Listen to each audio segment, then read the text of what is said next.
श्री गणेशाय नमः। दोस्तों, वीडियो शुरू करने से पहले वीडियो को लाइक कर दे और चैनल को सब्सक्राइब जरूर कर दे। स्टोरी नेम इज डेविल मेरा प्यार and this story is begin from chapter 11 to 15 and guys don't forget to share your reviews and put on your earphones before starting the video for better experience। तो चलिए शुरू करते हैं।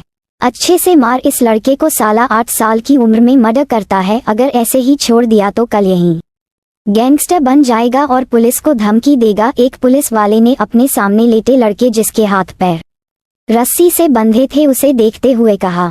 उस police वाले की बात पर दूसरे पुलिस वाले ने कहा, सर ये सिर्फ 8 साल का है, अगर हम इसे 3rd डिग्री देंगे तो ये मर जाएगा। तुझे बहुत दया आ रही है इस पर, अगर इतना ही बुरा लग रहा है तो गोद ले ले इसे। पुलिस वाले की बात सुनकर दूसरा पुलिस वाला जो उसका जूनियर था वो शांत हो गया।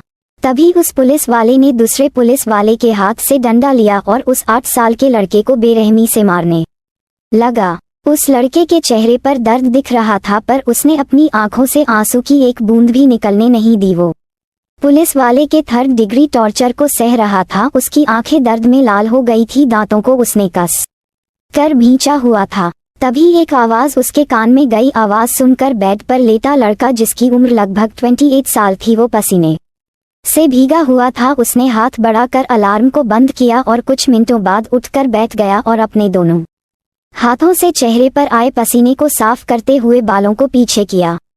शौर्य बेड से उठा और सीधा बाथरूम में चला गया। थोड़ी देर बाद जब वो रेडी हो गया तो उसने एक पिलो उठा कर राज के ऊपर फेंका जो अभी भी सो रहा था। राज ने नींद में ही कहा, मैं नहीं जाऊंगा आज तेरे साथ, तू जा, मैं थोड़ी देर बाद आता हूँ। शौर्य राज की बातों पर अभी भी उसे घूर रहा था। राज ने शौर्य की जलती आंखों की गर्मी फील करते हुए अपनी नींद से भारी पलकों को खोला और कहा, अरे यार मैं आज कॉलेज जाऊंगा। राज की बातें सुनकर शौर्य ने अपनी भौहें चढ़ाई तो राज ने आगे कहा, यार तेरे ही काम से जाऊंगा, मैंने कुछ प्लान किया है सब, अगर वैसे ही हुआ तो कल दुआ तेरे सामने होगी। राज अपनी बात कहकर फिर से सो गया। शौर्य उसे सोता हुआ छोड़कर चला गया। रईसजादा मैंशन में मीरा ने राधिका से कहा, तुमने सुनैना के बारे में बताया था, तुमने बात की उससे? भाभी हाँ मैंने बात की उससे, वो तो बहुत ही खुश थी। अब आप कहें तो मैं उसे यहाँ बुला लूँ? राधिका ने मीरा की बातों पर कहा। तुम कल ही उसे बुला लो, मीरा ने कहा तो राधिका उसे एक स्माइल देते हुए अपने रूम में चली गई। राधिका ने रूम में आते ही सुनैना को कॉल किया। दूसरी तरफ से सुनैना ने रुड होते हुए कहा, आंटी मैंने आपसे कितनी बार कहा है आप मुझे सुनैना नहीं सैम कहा करें। बेटा नाम में क्या रखा है, दोनों ही नाम तेरे ही हैं। अब अपने काम की बात सुन, जल्दी से अपना सामान पैक कर ले रईसजादा मैंशन में आने के लिए। राधिका की बातें सुनकर सुनैना ने खुशी से कहा, सच में आंटी मैं वहां आ सकती हूँ? हाँ तू आ सकती है, अब जल्दी से पैकिंग कर अपनी, मैं बात करती हूँ। कहते हुए राधिका ने कॉल कट कर दिया। राधिका जैसे ही पीछे मुड़ी तो देखा रमन उसे गुस्से से देख रहा था। रमन जो डोर के पास खड़ा राधिका को खा जाने वाली नजरों से देख रहा था। वो अंदर आया, डोर को अंदर से लॉक कर राधिका के पास आकर गुस्से में बोला, दिमाग खराब हो गया है तुम्हारा? मैं यहाँ उससे सब छीनने के प्लान बना रहा हूँ और तुम उसका घर बसाने में लगी हो। राधिका ने रमन की बातों पर कहा, बस यही तो फर्क है आप में और मुझ में, मैं उसका सब पाना चाहती हूँ और आप सब छीनना। अपना ये दिमाग ज्यादा मत चलाओ, दोनों एक ही बात है, रमन ने राधिका की बातों पर कहा। तो राधिका ने आगे कहा, आप उसे मारना चाहते हैं, उसे मारकर उसका सब हासिल करना चाहते हैं, पर अब सवाल ये उठता है क्या आप उसे सच में मार पाएंगे? कहते हुए राधिका धीरे से मुस्कुराई और आगे कहा, भूलिए मत वो शौर्य है, उसे मारना आसान नहीं। जब वो इतने खतरनाक एक्सीडेंट में बच सकता है तो उसका कोई कुछ भी नहीं कर सकता है, बस इसलिए मैंने अपना दूसरा हथियार इस्तेमाल किया। शौर्य की शादी, अगर सुनैना से शौर्य की शादी हो जाती है तो हम आसानी से शौर्य को कंट्रोल कर सकते हैं और फिर उसे मारने की जरूरत भी नहीं पड़ेगी। राधिका ने रमन के चारों तरफ चक्कर लगाते हुए कहा। रमन भी राधिका की बात से सहमत था। वो राधिका की बातों पर धीरे से मुस्कुराया और किसी को कॉल करने लगा। कॉलेज कैंपस में, यार ये प्रोफेसर शर्मा का लेक्चर किसी दिन मेरी जान ही ले लेगा, ईशा ने अपनी बुक को टेबल पर पटकते हुए कहा। तो उसकी बातों पर दुआ जो चिप्स खा रही थी उसने खाते हुए कहा, हमें एक बात समझ नहीं आती, तुम सब प्रोफेसर शर्मा से इतना भागते क्यों हो? इतना अच्छा तो पढ़ाते हैं यार वो। दुआ की बातों पर आयशा ने अपने दोनों हाथ दुआ के सामने जोड़ते हुए कहा, मैडम आप महान हैं, आप पूरे कॉलेज में एकमात्र ही ऐसी छात्रा है जिसे प्रोफेसर शर्मा के लेक्चर से नींद नहीं आती। अब वो अच्छा पढ़ाएंगे तो अच्छा कहेंगे न हम उन्हें। यार दुआ तू बोर नहीं होती पढ़ाई पढ़ाई करके, ईशा ने पूछा तो दुआ ने कहा तू ऋषि से बोर होती है। मैं क्यों उससे बोर होने लगी, बॉयफ्रेंड है वो मेरा, मुझे तो उसका साथ बहुत अच्छा लगता है। ईशा की बातों पर दुआ ने कहा, हाँ तो हमें भी हमारे बॉयफ्रेंड का साथ अच्छा लगता है।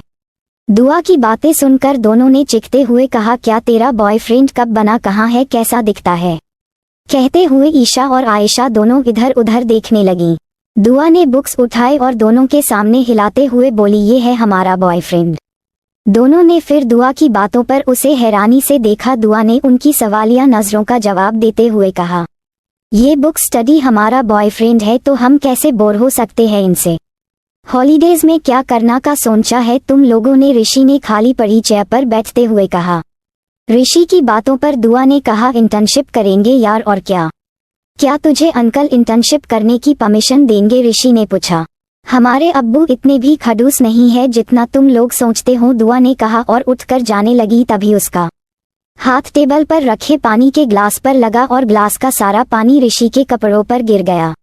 दुआ ने जल्दी से, ऋषि हमने देखा नहीं, सॉरी मत बोल यार, अब आदत हो गई है, पर यार फिर भी अपनी ये चीजें गिराने वाली आदत को थोड़ा तो सुधार, ऋषि ने फ्रस्ट्रेटेड होते हुए कहा। यार ऋषि जल्दी से जाकर वॉशरूम में अपने कपड़े सुखा, वरना कोई भी यही समझेगा तूने अपनी पेंट गीली की है। कहते हुए आयशा जोर जोर से हंसने लगी। ईशा ने आयशा को घूर कर देखा तो आयशा चुप हो गई। ईशा उठी और ऋषि का हाथ पकड़ उसे अपने साथ ले गई। यार दुआ तू न सच में कमाल है, बेचारे ऋषि की पेंट ही गीली कर दी। अब बस करो यार तुम, हमने ये जानबूझकर नहीं किया, गलती से हो गया। कहते हुए दुआ ने अपनी बुक्स उठाए और जाने के लिए पीछे मुड़ी, तभी वो किसी से टकरा गई। मोहित के हाथ में पकड़ी बुक्स नीचे गिर गई। मोहित से टक्कर होते ही आयशा फिर से ताली बजाते हुए जोर जोर से हंसने लगी। दुआ ने आयशा को घूर कर देखा और मोहित को बिना सॉरी बोले चली गई। मोहित ने अपनी बुक्स उठाकर देखा तो दुआ जा चुकी थी। तभी मोहित ने कहा, इसे क्या हुआ। मोहित के पूछने पर आयशा ने उसे अभी जो भी हुआ था सब बता दिया। आयशा की बातें सुनकर मोहित ने कहा, यार आयशु इसमें उसकी क्या गलती, तू भी न। कहते हुए मोहित दुआ के पीछे चला गया। नोटिस बोर्ड के पास काफी ज्यादा भीड़ देखकर दुआ ने एक लड़की को रोकते हुए पूछा तो उस लड़की ने कहा, प्लेसमेंट का नोटिस लगा है, लंच के बाद कुछ कंपनी है जो हमारे इंटरव्यूज लेंगी और हमें इंटर्नशिप करने का मौका मिलेगा इन कंपनीज में। लड़की की बातें सुनकर दुआ खुश हो गई और उसने खुद से ही कहा, हम ये इंटरव्यू जरूर देंगे। लंच तक ये न्यूज सब में फैल गई थी। सभी स्टूडेंट बहुत क्यूरियस थे एसएसआर कॉरपोरेशन में काम करने का। सबको मौका जो मिल रहा था, भला कोई कैसे अपने हाथ से इस मौके को जाने देता। इंटरव्यू लेने वाले बहुत लोग थे। इंटरव्यू लेने वालों की टीम राज ने बनाई थी, पर फाइनल डिसीजन राज का ही था, किसी जॉब देनी है किसे नहीं। राज ने थोड़ा फ्रस्ट्रेटेड होते हुए खुद से ही कहा, क्या यार शौर्य, इतने नमूने देख चुका हूँ, अब और नमूने देखने का मन ही नहीं कर रहा है। कहाँ है यार तेरी वो एंजल। राज जो मन ही मन खुद से कह रहा था, तभी दुआ रूम में एंटर हुई। दुआ को देखकर राज ने सुकून भरी सांस ली। उसे तो लग रहा था जैसे दुआ इंटरव्यू देने आएगी ही नहीं। दुआ सबको विश करते हुए बीच में रखी चेयर पर जाकर बैठ गई।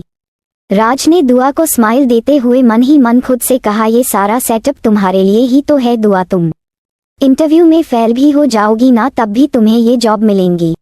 जैसे जैसे दुआ इंटरव्यू में पूछे गए सवालों के जवाब देती जा रही थी, राज की आंखें शौक में बड़ी होती जा रही थी। एक बार फिर राज ने मन ही मन खुद से कहा, क्या चॉइस है शौर्य की, ब्यूटी प्लस ब्रांड का परफेक्ट कॉम्बिनेशन है दुआ, मानना पड़ेगा तेरी चॉइस को यार। इंटरव्यू खत्म होते ही कैंपस में अनाउंसमेंट हुई। सभी स्टूडेंट को इन्फॉर्म किया जाता है जो भी इस इंटरव्यू में सिलेक्ट हुए हैं उनके पास मेल आ जाएगा। अनाउंसमेंट सुनकर आयशा ने कहा, मेरा क्या होगा, मुझे पक्का पता है मेरा सिलेक्शन नहीं हुआ होगा। थिंक बी पॉजिटिव यार, हमेशा नेगेटिव ही सोचती है पागल लड़की, ईशा ने आयशा के सिर पर मारते हुए कहा। डोंट वरी, हमें लगता है हम सबका सिलेक्शन हो जाएगा, दुआ ने दोनों के गले में अपनी बाहें डालते हुए कहा। दुआ का घर। अम्मी प्लीज आप बात करें ना अब्बू से, दुआ ने अपनी अम्मी से कहा। मन्नत ने दुआ से कहा, बेटा आप बात करें, आपके अब्बू कभी भी आपको मना नहीं करते, वो जरूर मान जाएंगे। पर अम्मी डरपोक हो, आप जॉब भी करनी है और अब्बू से बात करने से डरती भी हो, आरव ने दुआ को चिढ़ाते हुए कहा।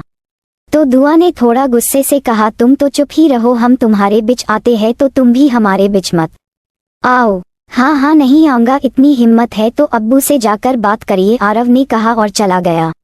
दुआ ने जाते हुए आरव को घूर कर देखा और कहा, तुम्हें तो हम बाद में देख लेंगे। मन्नत के इशारे करने पर दुआ धीमे कदमों से असद के पास जाकर उसके पीछे खड़ी हो गई। असद धीरे से मुस्कुराए और कहा, आप कुछ कहना चाहती है? असद की बात सुनकर दुआ ने अपनी एक आंख भींच ली और जीभ को दांतों के बीच ले लिया।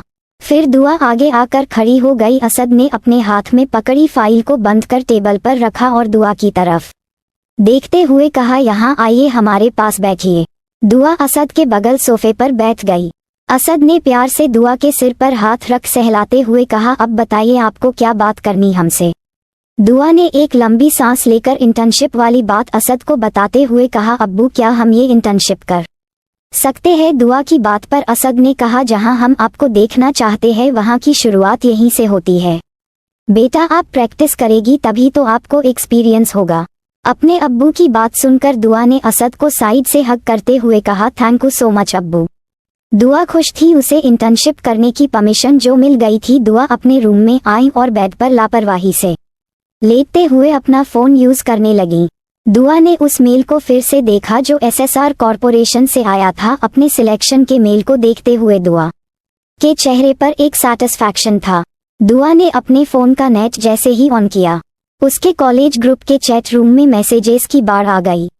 वो मैसेज देखकर खुश हो गई, उसके सारे दोस्तों का सिलेक्शन हो गया था। दुआ ने अपने फोन को साइड में रखा और अपने फेवरेट टेडी को हग करते हुए कहा, कल हम फाइनली पहली बार जॉब पर जाएंगे, वो भी इतनी बड़ी कंपनी में। कितना कुछ सीखने को मिलेगा हमें वहाँ। दुआ यही सब सोचते हुए सो गई। तो वहीं दूसरी तरफ किसी की आंखों में नींद का कतरा तक नहीं था। शौर्य अपने रूम की बालकनी में खड़ा चांद को घूर रहा था और सिगरेट के लंबे लंबे कस ले रहा था। शौर्य की अपर बॉडी पर कोई कपड़ा नहीं था, उसकी मस्कुलर बॉडी शर्टलेस थी। सांवला रंग होने के बावजूद भी शौर्य बहुत हैंडसम था। उसकी परफेक्ट शेप बॉडी और फेस कट उसे किलर लुक देते थे, इसलिए तो लड़कियां एक झलक में ही शौर्य की दीवानी हो जाती थी। शौर्य की 2 रंग वाली आंखें अंधेरे में क्रिस्टल के जैसे चमक रही थी। शौर्य को इस तरह बालकनी में खड़े सिगरेट पीते देखकर राज ने कहा, सो जा, तेरा काम हो गया है, कल तुझे वो मिल जाएगा जो तू चाहता है। राज की बातों पर शौर्य ने कहा, जो मेरा है हमेशा मेरा ही रहेगा। फिर पीछे पलटकर राज की तरफ देखते हुए कहा, मुझे वो आदमी चाहिए जिसने मेरी मौत का सौदा किया और अब तक जिंदा है। शौर्य की बातों पर राज ने कहा, चाहे वो कितने ही पर्दों के पीछे क्यों न छुपा हो, बहुत जल्द वो भी हमारे सामने होगा। तो वहीं दूसरी तरफ सड़क पर एक आदमी भाग रहा था। वो पसीने से पूरा भीग चुका था, उसके पैरों की ताकत धीरे धीरे कम हो रही थी। वो भागते हुए बार बार पीछे मुड़कर देख रहा था। उसके पीछे भी कुछ लोग भाग रहे थे। वो आदमी जो भागते हुए बार बार पीछे मुड़कर देख रहा था, सामने से आ रहे ट्रक पर जैसे ही उसका ध्यान गया, उसके कदम वहीं रुक गए। उस आदमी की आंखों में मौत का डर साफ साफ दिख रहा था। उसका माइंड जैसे ब्लैंक हो गया था, उसे समझ नहीं आ रहा था वो क्या करे। इससे पहले वो आदमी ट्रक के नीचे आता तभी एक आदमी ने उसका हाथ पकड़ खींच लिया।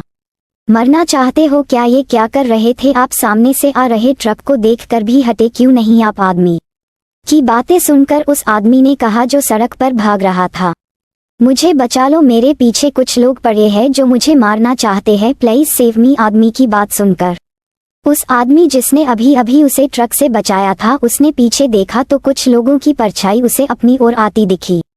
आदमी ने जल्दी से उसे पीछे झाड़ियों में छुपने के लिए कहा। वो आदमी दूसरे आदमी की बात मानकर छुप गया। तभी वहां वो लोग आए जो उस आदमी का पीछा कर रहे थे। उन आदमी में से एक ने पूछा, तुमने यहाँ से किसी को भागते हुए देखा क्या? आदमी के पूछने पर उस आदमी ने कहा, वो उस तरफ गया है, दूसरी ओर इशारे करते हुए कहा। वो सभी आदमी उस ओर चले गए जहां उस आदमी ने इशारे किए थे। उनके जाते ही वो आदमी झाड़ियों से बाहर आया और अपने सामने खड़े आदमी के गले लग गया। उस आदमी ने बड़ी ही चालाकी से अपनी जेब से एक पेन ड्राइव निकालकर उस आदमी की जेब में डाल दिया। फिर उससे अलग होकर कहा, बहुत बहुत धन्यवाद आपका, आपने मेरी जान बचाई। आपके मन में बहुत सारे सवाल होंगे, वो आदमी कौन थे, मेरा पीछा क्यों कर रहे थे। मैं अभी आपको कुछ नहीं बता सकता, पर एक दिन मैं आपसे मिलने जरूर आऊंगा। आदमी की बातें सुनकर उस आदमी ने अपनी जेब से कुछ पैसे निकालकर उस आदमी को देते हुए कहा, ये रखिए, आपके काम आएंगे। एक बार फिर से आपका धन्यवाद, आपने मेरी इतनी मदद की। अब मैं चलता हूँ। अपनी बात कहकर वो आदमी चला गया। उस आदमी के जाने के बाद इस आदमी ने अपनी बाइक स्टार्ट करते हुए कहा, दिल्ली में क्राइम कितना बढ़ गया। रात की सुबह हो गई थी, बहुत से लोगों का इंतजार खत्म हो गया था। जहां एक तरफ सुनैना रईसजादा पैलेस के मेन गेट पर खड़ी थी और पैलेस को अपनी दो खूबसूरत आंखों से निहार रही थी, तो वहीं दुआ भी रेडी होकर एसएसआर कॉरपोरेशन के लिए निकल चुकी थी और ट्रैफिक में फंसी थी। तो वहीं शौर्य अपने कैबिन में बैठा दुआ का बेसब्री से इंतजार कर रहा था। ट्रैफिक में फंसी दुआ ने झुंझलाते हुए खुद से ही कहा, ऑफिस के पहले दिन ही हम लेट हो जाएंगे, क्या सोचेंगे सब हमारे बारे में। कहते हुए दुआ बार बार अपनी रिस्ट वॉच में टाइम देख रही थी। भैया जल्दी चलिए ना, ऑलरेडी हम पहले से ही लेट है। दुआ की बातों पर ऑटो के ड्राइवर ने कहा, मैडम ट्रैफिक रूल को फॉलो नहीं करूंगा तो मेरा चालान कट जाएगा। आपका क्या, आप तो चली जाएंगी, पर मेरा मुझे तो 2000 भरने पड़ जाएंगे। ड्राइवर की बातें सुनकर दुआ ने आगे कुछ नहीं कहा। इधर शौर्य अपने कैबिन में बैठा था और शून्य में देखे जा रहा था। तभी राज ने अंदर आते हुए कहा, चल सबा गए हैं, एक बार तू भी सबसे चलकर मिल ले, वरना तुझे देखना तो लोगों का सपना ही रहता है। इस बहाने तुझे तेरे ऑफिस के लोग देख तो लेंगे। राज की इतनी लंबी चौड़ी बात सुनकर शौर्य ने कुछ नहीं कहा और उठकर चला गया। शौर्य अपनी पर्सनल लिफ्ट से ग्राउंड फ्लोर पर आया।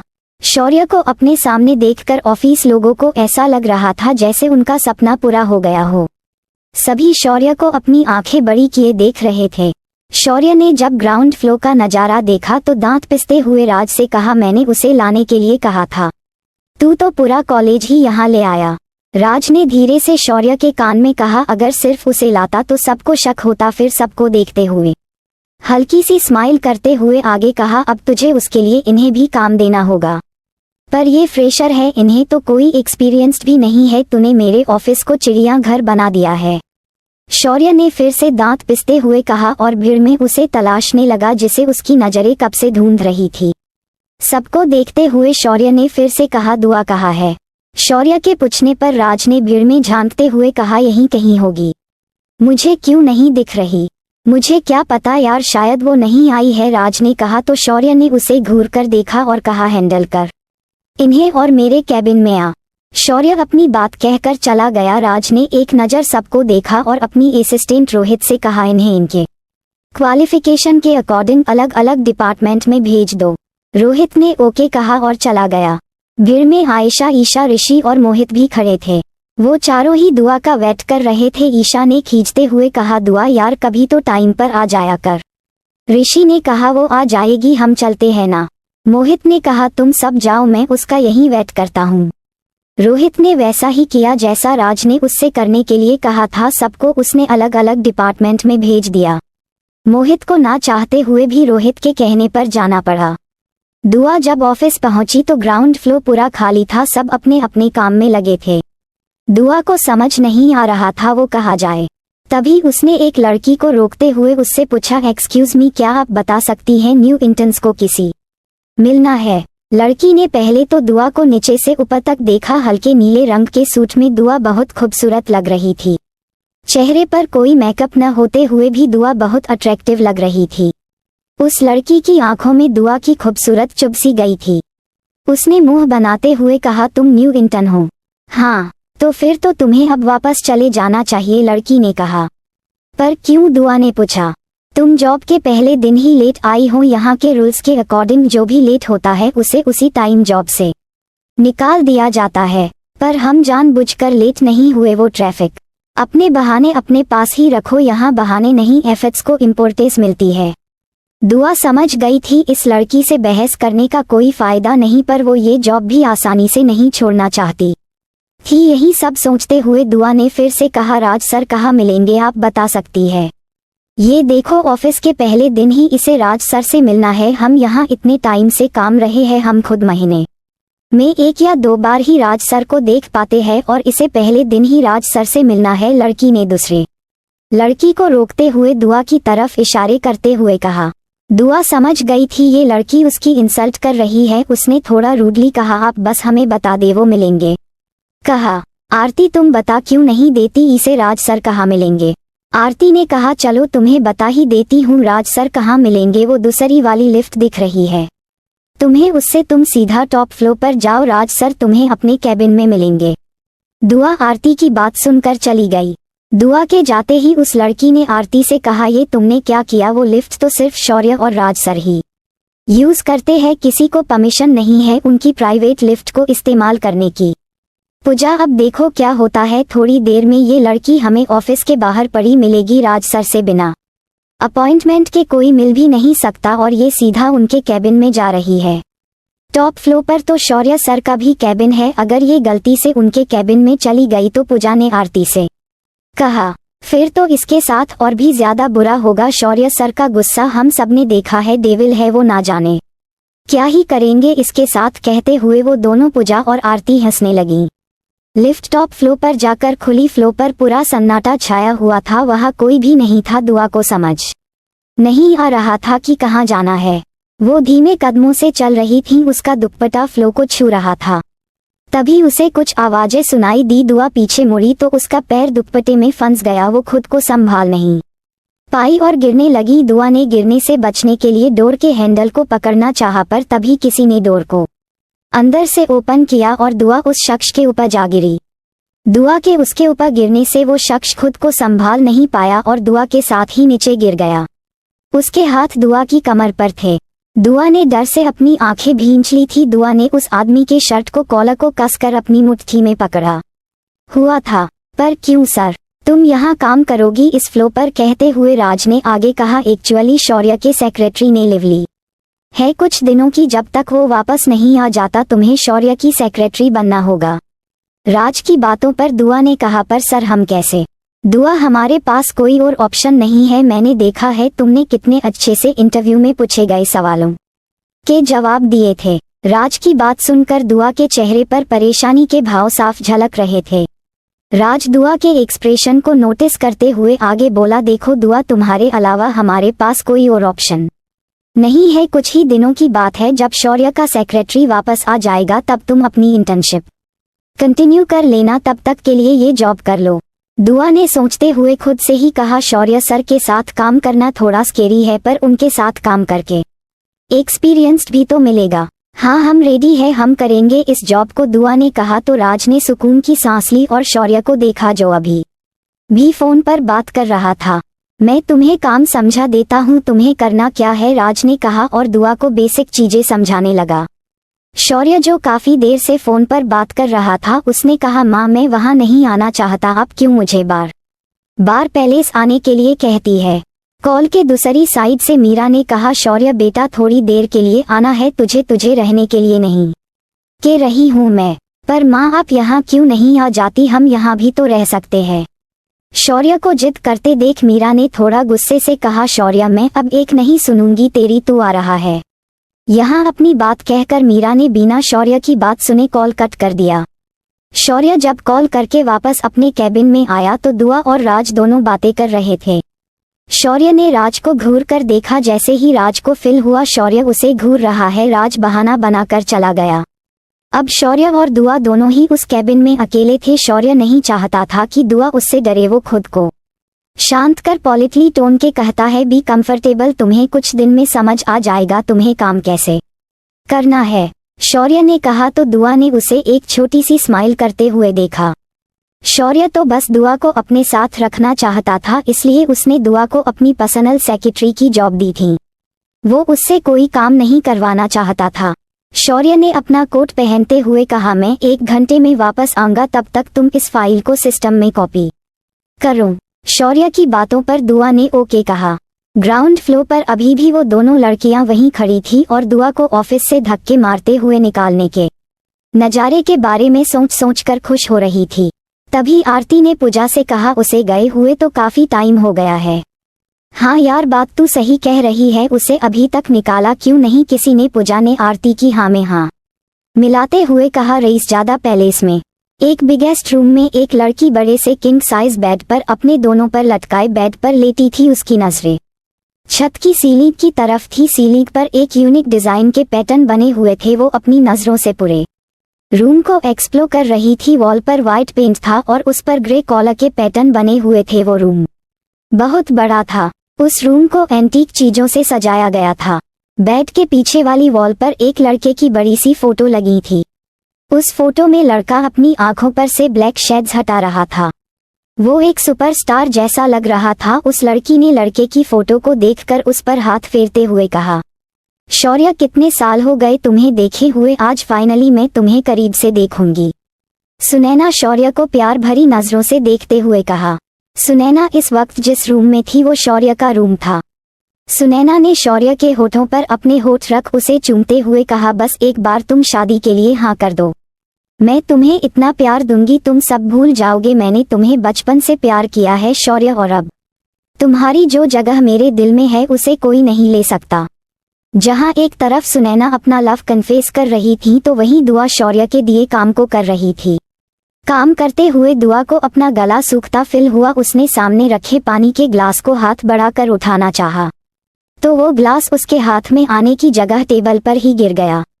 दुआ ये देखकर जल्दी से अपनी जगह से खड़ी हुई और टेबल पर रखी फाइलों को उठाने लगी तो उसकी कोहनी से लगकर शौर्य का लैपटॉप नीचे गिर गया और टूट गया। दुआ ने फाइल दूसरी तरफ रखकर लैपटॉप उठाया। फिर उसने एक नज़र टेबल को देखा तो टेबल पर रखे कुछ डॉक्यूमेंट्स पानी से गिले हो गए थे। ये देखकर दुआ ने अपने हाथ से अपना सिर पकड़ लिया और पीछे होने लगी। तभी उससे टकराकर एक वाश टूटकर गिर गया। दुआ ने पीछे मुड़कर देखा तो वाश कई टुकड़ों में फर्श पर बिखरा हुआ था। दुआ ने बेबसी से खुद से ही कहा, या खुदा, ये क्या किया हमने। दुआ ने अपने हाथ में पकड़े उन पेपर्स को देखा जो इम्पोर्टेंट लग रहे थे। दुआ ने एयर मशीन के पास जाकर उसे ऑन किया और पेपर्स सुखाने लगी, पर उसका दुपट्टा उड़कर बार बार उसके चेहरे पर आ रहा था। दुआ अपना दुपट्टा संभालने लगी तो उसके हाथ से वो पेपर्स छूट गए और पूरे कैबिन में बिखर गए। दूसरी तरफ शौर्य अपनी मां के बुलाने पर रईसजादा पैलेस आ गया था। मीरा और राधिका हॉल में ही बैठी थी। जब शौर्य हॉल में आया तो शौर्य को देखकर मीरा के होठों पर स्माइल आ गई तो वहीं शौर्य के चेहरे पर अजीब से भाव थे। शौर्य कुछ कहता कि उससे पहले मीरा ने कहा, तू आ गया। कहते हुए मीरा शौर्य के पास आई और उसका हाथ पकड़ डाइनिंग एरिया के जाते हुए बोली, तेरी फेवरेट खीर बनाई है, मैंने आज उसे ही खिलाने के लिए बुलाया है तुझे। शौर्य ने कुछ नहीं कहा और बैठकर अपने माँ के हाथ की बनी खीर खाने लगा। शौर्य को जल्दी जल्दी खाता देखकर मीरा ने कहा, आराम से खाओ बेटा, किस बात जल्दी है। शौर्य अपनी माँ से कभी झूठ नहीं बोलता था और सच वो बताना नहीं चाहता था, इसलिए शौर्य ने कुछ न कहते हुए चुपचाप खीर खाने लगा। शौर्य को दुआ के पास जाने की जल्दी थी। उसने जल्दी से खीर फिनिश की और उठकर जाने लगा तो मीरा ने उसका हाथ पकड़ उसे रोकते हुए कहा, कोई तुझसे मिलने आया है, बहुत दूर से, एक बार उससे मिल तो ले। अपनी माँ की बात सुनकर शौर्य पलटकर अपनी माँ के देखने लगा जो दूसरी तरफ देख रही थी। शौर्य ने अपनी माँ की नजरों का पीछा कर देखा तो सामने सुनैना खड़ी थी जो होठों पर स्माइल और आंखों में प्यार भरे उसे देख रही थी। शौर्य ने फ्रस्ट्रेटेड होते हुए कहा, नॉट अगेन माँ। शौर्य ने कहा और हाथ छुड़ाकर चला गया। वो समझ गया था उसकी माँ ने उसे क्यों बुलाया था।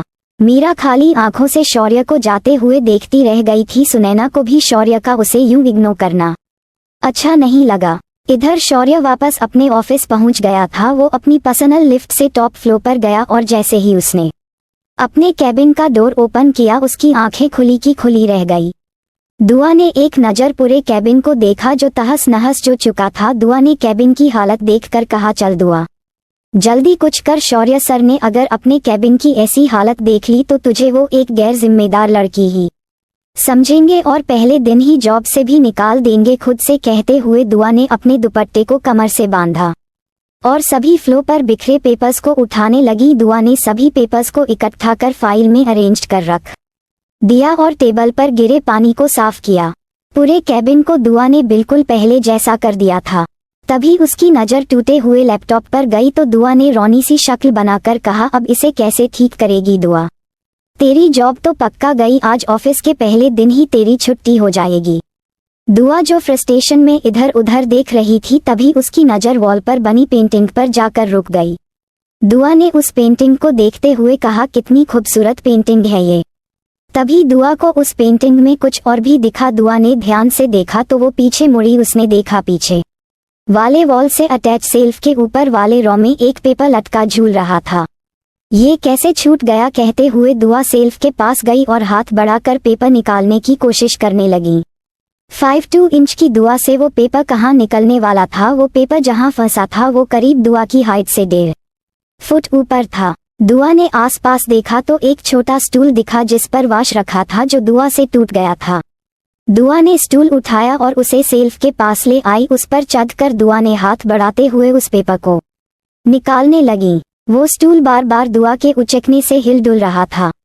इधर शौर्य टॉप फ्लोर पर पहुंच चुका था। उसके कदम अपने कैबिन की तरफ बढ़ गए थे। उसने जैसे ही डोर ओपन किया, दुआ को स्टूल पर चढ़े देखकर उसकी आंखें बड़ी हो गई। शौर्य कुछ समझता कि तभी उसकी नज़र स्टूल के पैर पर गई, जो दुआ के उचकने की वजह से लड़खड़ा रहे थे। शौर्य ये देखकर लंबे कदमों से दुआ के पास आया। दुआ ने उछलते हुए उस पेपर को पकड़ लिया, पर जैसे ही वो नीचे आई, स्टूल गिर गया। दुआ जैसे ही नीचे गिरने को हुई, शौर्य ने उसे अपने दोनों मजबूत हाथों में थाम लिया। दुआ ने गिरने के डर से अपने दोनों हाथों से चेहरे को ढक लिया। शौर्य उसे डरते हुए देखकर धीरे से मुस्कुराया। दुआ को जब फील हुआ कि वो नीचे नहीं गिरी तो उसने अपने चेहरे से हाथ हटाया और अपनी आंखें खोली। उसकी कंजी आंखें शौर्य की 2 रंग वाली आंखों से जा मिली। दुआ ने शौर्य को देखकर अपनी खूबसूरत आंखों को और बढ़ाकर 2 बार पलकें तेजी से झपकाए, मानो कन्फर्म कर रही हो उसे बचाने वाला शौर्य ही है। सर, हम आपको सब एक्सप्लेन करेंगे, प्लीज सर हमें गिराना मत, दुआ ने शौर्य से रिक्वेस्ट करते हुए कहा। तो शौर्य को उसकी ऐसी बातें सुनकर हंसी आ गई, पर उसने अपने इमोशंस को अच्छे से कंट्रोल किया हुआ था। शौर्य दुआ को अपनी बाहों में उठाए हुए काउच की तरफ बढ़ गया। दुआ के हाथ अब शौर्य की गर्दन पर लिपटे हुए थे। शौर्य ने दुआ को काउच पर बैठाया और उठने लगा तो दुआ की चीख निकल गई। दुआ की चीख सुनकर शौर्य वापस बैठ गया।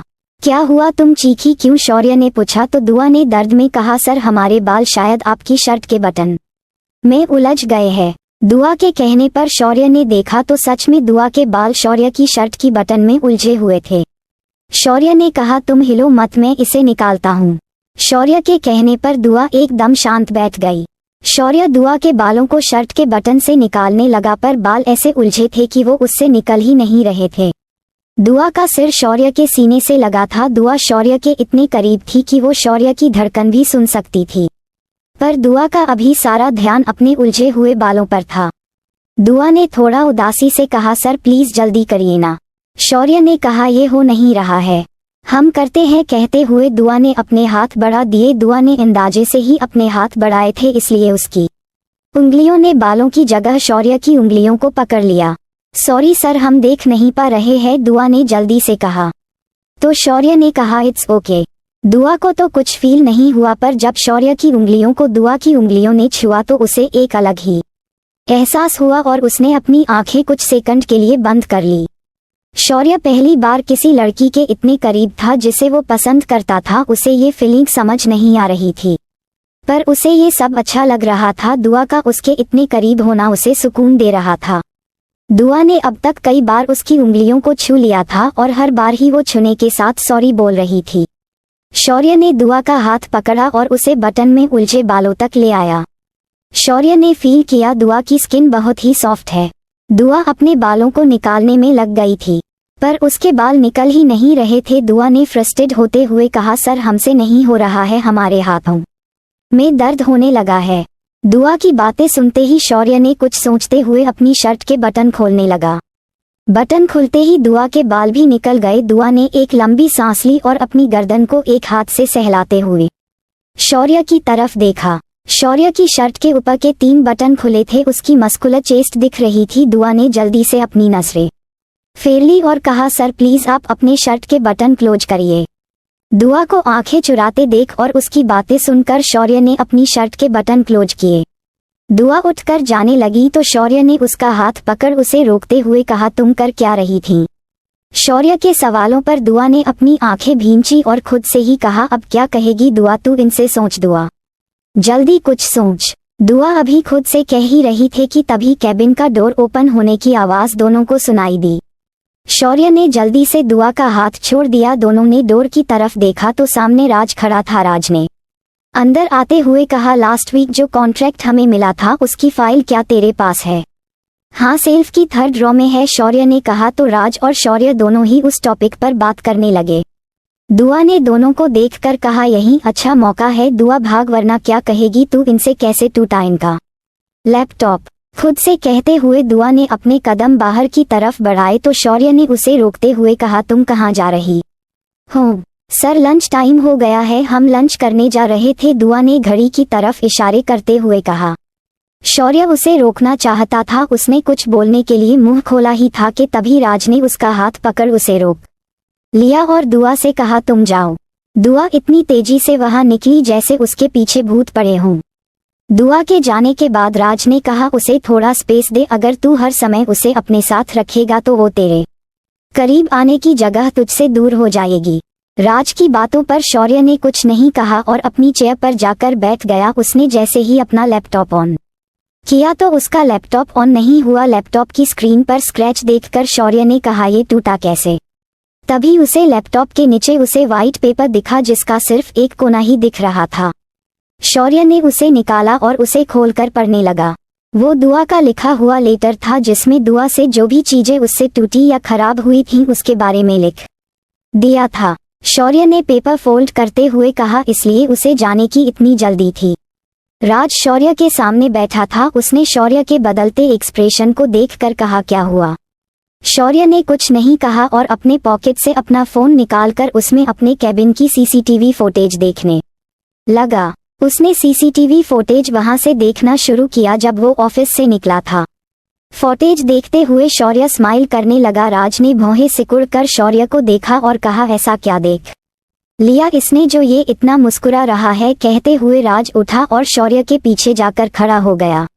राज की आंखें बड़ी हो गई जब उसने शौर्य के कैबिन की हालत देखी। दुआ ने कैसे उसके कैबिन में तूफान ला दिया था और फिर खुद ही उस तूफान को समेटा था। पूरी फुटेज देखने के बाद राज ने शौर्य से कहा, ये तो फूल तोड़ू फोड़ू टाइप की लड़की है यार, क्या हालत कर दी थी इसने कैबिन की। राज कहते हुए अपनी जगह वापस बैठ गया। But she is so cute, Shaurya ने कहा तो राज उसे हैरानी से आंखें बड़ी किए देख रहा था। कल तक तू उनसे दूर भागता था, आज तू उन्हीं की तारीफ कर रहा है, राज ने हैरानी से कहा। उनकी नहीं, सिर्फ दुआ की, क्योंकि वो बहुत स्पेशल है। दुआ मांगते सभी है पर पूरी किसी किसी की होती है। मुझे तो बिना मांगे ही दुआ मिल गई है। शौर्य की बातों राज उसे स्माइल करते हुए देख रहा था। कहाँ हो तुम सब? दुआ ने कॉल पर ईशा से पूछा। हम कैंटीन में है, तुम कैंटीन आ जाओ, ईशा ने कहा। ठीक है हम आते हैं, दुआ ने कहा और कॉल कट कर दिया। दुआ कैंटीन में पहुंचकर अपने दोस्तों को ढूंढने लगी। तभी आयशा ने अपना हाथ हवा में वेव करते हुए दुआ को इशारा किया। दुआ उस ओर बढ़ गई। कैंटीन में आरती और पूजा भी थी। जैसी ही पूजा की नजरें दुआ पर गई उसने चौंकते हुए कहा, ये अभी तक ऑफिस में क्या कर रही है? इसे तो ऑफिस के बाहर होना चाहिए था। पूजा की बातें सुनकर आरती ने दुआ को देखा और कहा, इसे तो मैं अभी बताती हूँ।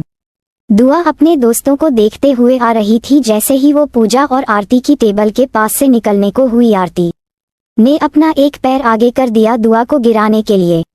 दुआ उसके पैरों से टकरा कर गिरने को हुई। तभी मोहित ने उसे दोनों हाथों से थाम लिया और उसे गिरने से बचा लिया। आरती ने जल्दी से पैरों को खींचा और खाना खाने लगी। दुआ ने पीछे मुड़कर देखा तो रास्ते में कुछ नहीं था। उसने धीरे से कहा, हम गिरी कैसे? हमें ऐसा क्यों लगा कि हम किसी चीज से टकरा गए हैं, पर यहाँ तो कुछ भी नहीं है।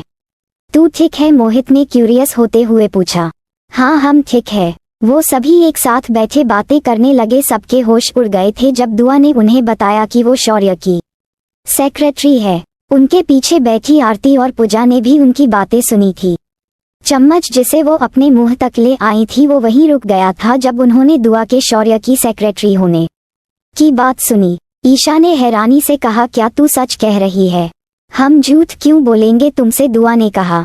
बात हजम करने वाली नहीं थी पर सभी जानते थे दुआ झूठ नहीं बोलती थी, इसलिए उन्हें यकीन करना पड़ा इस बात पर। दुआ शौर्य की सेक्रेटरी है। आरती और पूजा ने गुस्से में अपनी मुट्ठी को कसकर बंद कर लिया। वो दोनों ही बुरी तरह से जल गई थी। उनका जलना भी जायज था। शौर्य की एक झलक भी उन लोगों को मुश्किल से देखने को मिलती थी और दुआ जिसे आए अभी कुछ घंटे ही हुए थे वो शौर्य की सेक्रेटरी बन गई थी। ये लड़की बहुत चालाक है, कैसे आते ही इसने अपनी खूबसूरत चेहरे का इस्तेमाल कर कहां से कहां पहुंच गई। पूजा ने दांत पीसते हुए कहा। इसे तो सबक सिखाना पड़ेगा, आरती ने कहा। तीनों लड़कियां खाने के बाद बातें करते हुए आगे बढ़ गई। ऋषि भी उनके पीछे जाने लगा तो मोहित ने उसका हाथ पकड़ रोकते हुए कहा, तुझे थोड़ा अजीब नहीं लगा? क्या अजीब लगना था? दुआ का शौर्य की सेक्रेटरी बनना अजीब क्यों लगेगा, ये तो अच्छी बात है। ऋषि की बातों पर फ्रस्ट्रेट होकर मोहित ने कहा, मैंने एक मैगजीन में पढ़ा था शौर्य को लड़कियां पसंद नहीं, वो उनसे दूर ही रहना पसंद करता है। अगर ये सच है तो उसने दुआ को कैसे अपनी सेक्रेटरी बनने दिया?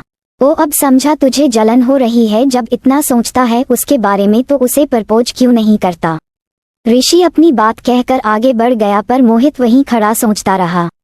दुआ लंच के बाद टॉप फ्लोर पर तो आ गई थी पर उसे शौर्य के कैबिन में जाने से डर लग रहा था। वो शौर्य के कैबिन के बाहर कॉरिडोर में हाथों को मसलते हुए इधर से उधर चक्कर काटते हुए टहल रही थी तो वहीं एक शख्स अपने दोनों हाथ बांधे अपनी क्यूट आंखों से उसे देख रहा था। जब काफी देर तक दुआ ने अपनी नजरें ऊपर नहीं की तो उस शख्स ने कहा, तुम अंदर क्यों नहीं आ रही हो? आवाज सुनकर दुआ ने अपनी झुकी पलकों को ऊपर उठाया। सामने शौर्य खड़ा उसे ही देख रहा था। दुआ ने शौर्य से नजरें मिलते ही कहा, हम आ ही रहे थे। अपनी बात कहकर दुआ धीमे कदमों से चलकर अंदर गई। उसने देखा शौर्य की टेबल पर एक न्यू लैपटॉप था। दुआ समझ गई शौर्य को अपने लैपटॉप के टूटने के बारे में पता चल गया है, पर उन्होंने हमें अभी तक कुछ कहा क्यों नहीं? दुआ ने सोचते हुए खुद से ही कहा। शौर्य अपनी चेयर पर जाकर बैठ गया। शौर्य लैपटॉप पर अपनी उंगलियां चलाने लगा। हमने जानबूझकर आपका लैपटॉप नहीं तोड़ा, वो गलती से टूट गया, दुआ ने डरते हुए कहा। भूल जाओ ये सब और काम करो। शौर्य को फॉलो करते हुए दुआ ने कुछ नहीं कहा और आगे बढ़ गई। तभी शौर्य ने फिर से कहा, मेरे कैबिन के बराबर वाला कैबिन तुम्हारा है, तुम वहां बैठकर अपना काम कर सकती हूँ। दुआ ने ओके कहा और चली गई। अपने कैबिन में पहुंचकर दुआ ने देखा वो कैबिन भी काफी बड़ा और पॉश था। दुआ चेयर पर बैठते हुए बोली, अब हम आराम से काम करेंगे यहाँ। शौर्य सर के सामने बैठकर काम करने में हमें तो डर लगता है। शौर्य ने अपनी जेब से रिमोट निकालकर एक बटन प्रेस किया। जो ग्लास वॉल ब्लैक कॉलर की थी अब वो विजिबल हो गई थी। शौर्य अब दुआ को देख सकता था। वो कैबिन में बैठे हुए ही दुआ को देख पा रहा था। दुआ को काम में पूरी तरह डूब चुकी थी। उसे इस तरह मन लगाकर काम करते देखकर शौर्य ने कहा, एम्बिशियस गर्ल, और मुस्कुराते हुए भी अपना काम करने लगा। दुआ ने जब डेस्क पर रखी फाइलों को कंप्लीट कर टाइम देखा तो 6 बज रहे थे। ऑफिस आवर्स तो खत्म हो गए। शौर्य सर को ये फाइल दें दे, फिर घर चले जाएंगे, कहते हुए दुआ ने फाइल को उठाया और अपने कैबिन से निकलकर शौर्य के कैबिन में आ गई। शौर्य अभी भी लैपटॉप पर काम कर रहा था। दुआ ने जब डोर पर नॉक किया तो शौर्य ने उसे अंदर आने की परमिशन दी। दुआ ने शौर्य की टेबल पर फाइल रखते हुए कहा, सर ये फाइल्स कंप्लीट हो गई, क्या हम घर जा सकते हैं? शौर्य ने लैपटॉप से नजरें हटाए और दुआ को देखने लगा। शौर्य ने टाइम देखा और कहा, ठीक है तुम जाओ। एक दूसरे को बाय बोलकर सब चले गए। मोहित ने बाइक दुआ के सामने रोककर कहा, चल तुझे मैं घर छोड़ देता हूँ, तुम हमें घर छोड़ोगे? हाँ यही तो कहा मैंने, तूने कुछ और सुना क्या? मोहित ने कहा, तुम्हारा घर हमारे घर के अपोजिट डायरेक्शन में है। तो क्या हुआ, मैं छोड़ दूंगा ना, हम चले जाएंगे। अच्छा घर तक नहीं, ऑटो स्टैंड तक तो छोड़ ही सकता हूँ ना तुझे। मोहित की बात मानकर दुआ उसकी बाइक पर बैठ गई। दुआ के जाने के बाद शौर्य फिर से काम में डूब गया था। दुआ का घर, तो कैसा रहा आपका पहला दिन ऑफिस में? असद के पूछने पर दुआ सोचने लगी। सच बता नहीं सकते, झूठ बोल, हम बोलेंगे नहीं, कहाँ फंस गई दुआ। आपा घर में इतना तोड़ फोड़ करती है, पक्का ऑफिस में भी तोड़ फोड़ किया होगा, आरव ने दुआ को चिढ़ाते हुए कहा। हम छोड़ेंगे नहीं तुम्हें। आरव कहाँ भाग रहे हो? रुको अभी बताते हैं हम तुम्हें। आरव के पीछे भागते हुए दुआ ने कहा। उन दोनों को फिर से लड़ते झगड़ते देखकर असद हंसने लगे। तभी मन्नत ने असद को कुछ देते हुए कहा, ये आपका है। असद ने मन्नत के हाथ से उस छोटी सी पेन ड्राइव को लेकर देखते हुए कहा, ये हमारा तो नहीं लग रहा। तुमने दुआ से पूछा? हाँ पूछा था, ये दुआ का भी नहीं है। असद उस पेन ड्राइव को देखकर सोचने लगा और कुछ सोचते हुए कहा, तुम्हें ये मिला कहाँ से? जब हम कपड़े धोने के लिए डाल रहे थे तभी ये मिला हमें, मन्नत ने कहा। असद को जैसे कुछ याद आया और उसने कहा, हाँ ये हमारा ही है। अपनी बात कहकर असद अपने रूम आया और कबर्ड के ड्रॉ में पेन ड्राइव को रखते हुए खुद से कहा, उस आदमी ने ये हमें क्यों दिया, उसने ये कब किया होगा? कहते हुए वो फिर से सोचने लगा। तभी उसे याद आया वो आदमी उससे गले मिला था। शायद तभी उसने ये पेन ड्राइव हमारी पॉकेट में रखी होगी, तभी वो हमसे कह रहा था वो हमसे मिलने आएगा। इधर दुआ असद के पीछे भागते हुए गार्डन में आ गई थी। दुआ हौंसते हुए बेंच पर बैठ गई। दुआ के बगल बैठते हुए आरव बोला, देखा बचा लिया ना आपको अब्बू से। दुआ ने अपने हाथ में पकड़ी चॉकलेट को आरव की तरफ बढ़ाते हुए कहा, ये हमारी मदद करने के लिए। हाँ आपा, आप हमें रिश्वत दे रही हैं? पापा ने कहा है न रिश्वत लेना बुरी बात। खत्म करो अपनी नौटंकी और लो इसे, वरना खा जाएंगे हम। अब आप इतनी जिद कर रही है तो ले ही लेता हूँ, आरव ने दुआ के हाथ से चॉकलेट लेते हुए कहा। क्या तुम्हें एक्टर बनना है? नहीं, मैं तो एक डॉक्टर बनना चाहता हूँ। तो फिर ये इतनी नौटंकी क्यों करते हो? दुआ ने कहा। आपा आप मुझे ऐसे डांट नहीं सकती, आपको हर बार मैं ही बचाता हूँ जब आप फंसती है तो आरव ने मुंह बनाते हुए कहा। हाँ तो भाई तुम हमारे हो, हमारी मदद करना तुम्हारा फर्ज है, दुआ ने आरव के गाल खींचते हुए कहा। आह दर्द हो रहा, आपा छोड़ो हमें, आप भी कभी बड़े होने का फर्ज निभाए और अब्बू से कहकर हमें वीडियो गेम खेलने को परमिशन दिलाए। सॉरी वो तो हम नहीं करेंगे। अत्याचारी आपा, आरव ने मुंह बनाते हुए कहा। आरव अपनी बात कहकर चॉकलेट खाने लगा। दुआ ने चॉकलेट के कुछ पीस तोड़ते हुए कहा, हमें भी दो थोड़ा।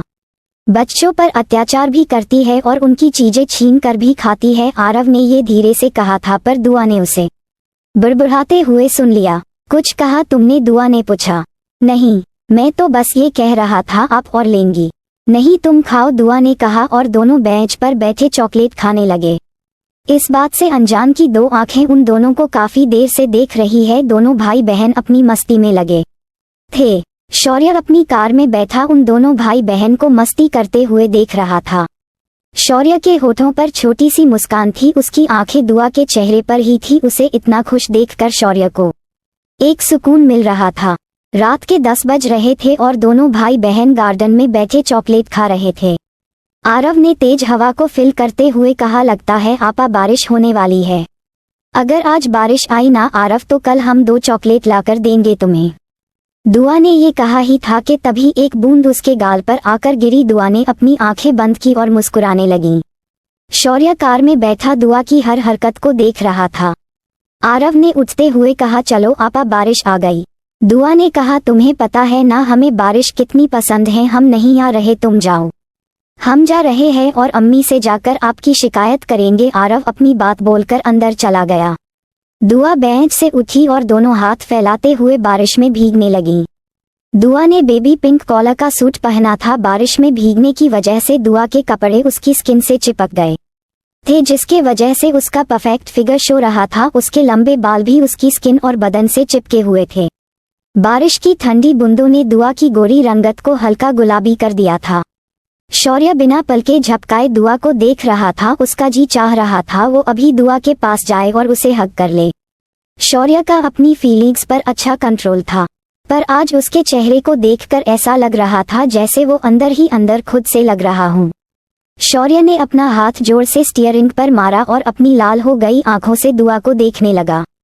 शौर्य बहुत मुश्किल से खुद को कंट्रोल कर पा रहा था। खुद को काबू करने से उसके जिस्म में गर्मी बढ़ती जा रही थी, जिसकी झलक उसकी लाल आंखों में दिख रही थी।